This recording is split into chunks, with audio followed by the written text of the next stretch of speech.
The last Fractal case that came through the office was the Vector RS, and I goofed on it during the review video, not because it was necessarily a bad case, but just because it was the same case that we had seen from Fractal for the past 2 years. Well, this is the new Fractal design Define 7. That's right, they've dropped the R from the naming convention in order to streamline the branding of their flagship case. But is that the only change that they've made for 2020, or is there more going on under the hood? Let's take a closer look at the Define 7 and the Define 7 XL in my full review coming right up.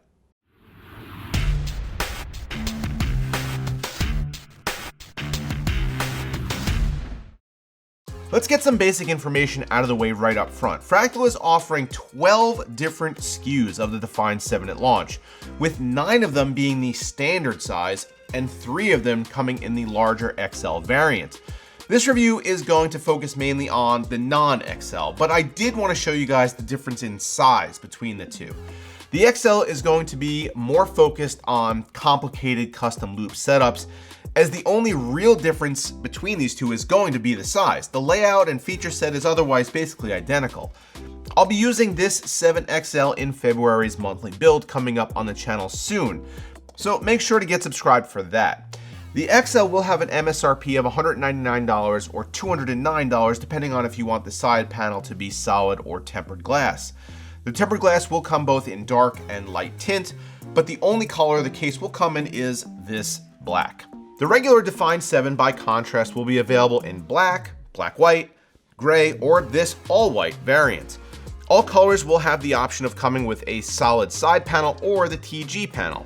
And with the black on black version, you can also choose your tint level. The solid panel version will MSRP for $159, while the TG7s will be $169. As you can pretty clearly see, the all-white Define 7 is a looker. Even comes with all-white versions of Fractal's X2 GP14 fans, with 2 140s at the front and a single 140 at the rear. Those 3 fans by themselves move a significant amount of air through the chassis. And as you'll see by my thermal testing results later on, it's likely that my standard case testing hardware setup just isn't beefy enough to cause the Define 7 to really sweat very much. The front of the case continues the tradition of the front door, although this door is a metallic silver with a discrete Fractal logo embossed into the lower corner. The door itself is hinged at the right, but just as with previous iterations of the case, you can detach it and move it to the other side if you want the hinges to swing the other way instead. The door is lined with sound dampening foam and when opened up exposes the inner dust filter that runs top to bottom. You also get a look at the optical drive mount area, which is something that you can install here if you still do use one. This is likely the reason that the door itself still exists. Fractal wants to give users the option to upgrade their case but still use legacy hardware if they so choose. Otherwise, this might just transition to being a fully fixed front panel like we saw on the Define S2. Airflow at the front comes mainly from these full height openings, louvered into both sides, and because the fans are fairly recessed and the gap is largely unobstructed, they seem to do a good job. The bottom dust filter is also accessible from the front of the case, as has become Fractal tradition, and it slides in and out fairly easily for cleaning. The top of the case offers our first, but not last, bit of modularity. Fractal ships 2 different top panels in the box with the Define 7. You get both a solid panel with sound dampening foam and a vented panel for increased airflow and better radiator support. This was an idea that they first tried out with the Vector RS, but they've made some really important design decisions that make replacement of this panel about 1,000 times easier than it was on that case. Instead of having to disassemble and unscrew a bunch of stuff, the top panel now just simply pops off with a little pressure from down below, and then clips back into place just as easily. The top dust filter is also securely held in by a sliding mechanism with clips, but takes really no time or effort to extract, despite the fact that it's otherwise quite sturdy.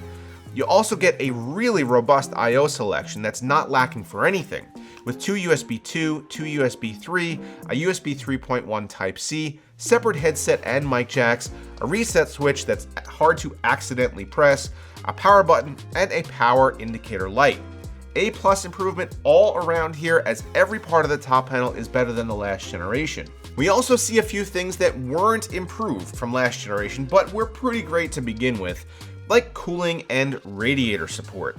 The top can fit up to a 420mm rad, while you can squeeze a 360 up front, a 120 at the rear, and even a 280 down at the bottom if you want underneath the power supply shroud.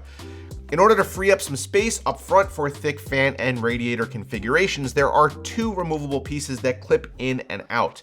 With the smaller piece removed, you can get any, normal setup in here.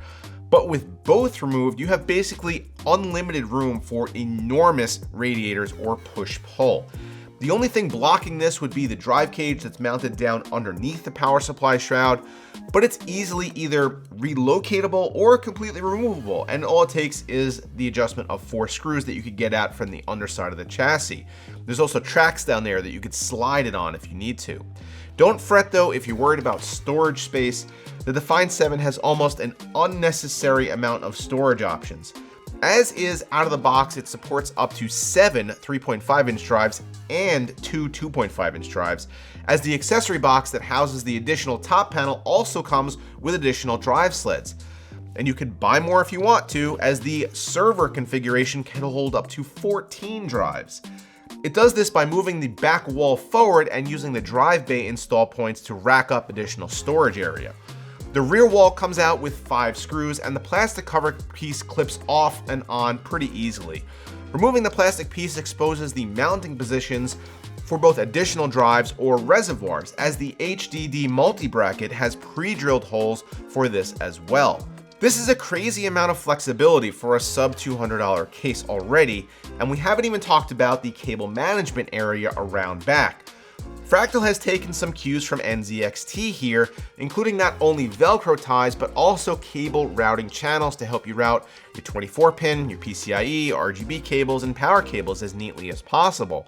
While my test setup admittedly isn't the most complicated, I made quick work of cable management here. I also used the top-mounted Nexus Fan Controller to great effect, and I think this is maybe my favorite implementation of an integrated fan hub that I've seen yet. Not only does it have space for 9 total fans, but it's small and narrow and tucked up and out of the way of other wiring at the top of the case, usually where your fans will be routed anyway. At the bottom of the rear chamber, the power supply shroud has another shroud on it, I guess. So this is, a power supply shroud. It's plastic and clips on easily. It's meant to help corral those loose cables at the bottom of your case and ensure that the rear panel can slide on easily. You actually don't need to use it if you don't want to, but I did actually find it pretty handy. The main chamber of the Define 7 is just about the same dimensions as the outgoing R6. There's room for up to an EATX motherboard, but just be aware that if you do have a wider board, you'll likely cover up the rubber cable routing grommets, and you'll have to maybe improvise a little bit to get your wiring done. Other than that, the interior is simple and well laid out. I didn't run into any snags at all while building my test system, and I imagine you probably won't either. Also, both the tempered glass and the rear side panels feature an even easier latching mechanism than last year on the R6, or 2 years ago, with single-handed removal possible, although maybe not recommended due to me not wanting to clean up glass shards from the carpet. This panel is pretty heavy. I did thermal and acoustic testing in 3 different configurations to see if I could spot any real differences based on panel type used.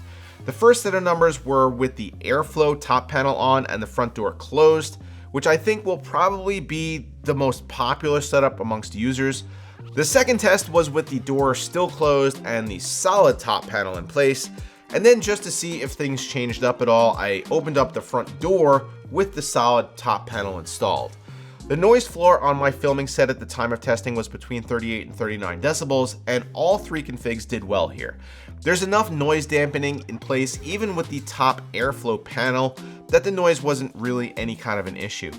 At full load, even with the door open, I was only seeing 42.6 dBA on the noise meter, which is lower on the chart than any other case.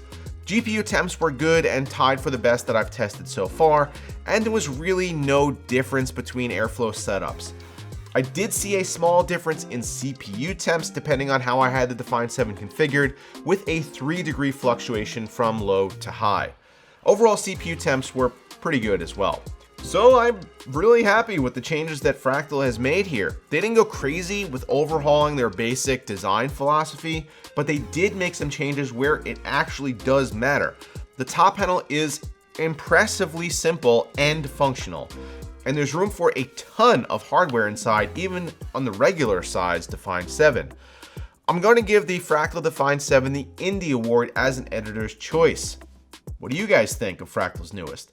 Let me know down below in the comments. Also, don't forget to check out bpscustoms.com for merchandise like this hoodie right here, and hit that like button if this video helped you guys out at all. Thank you very much for watching, and I will see you next time.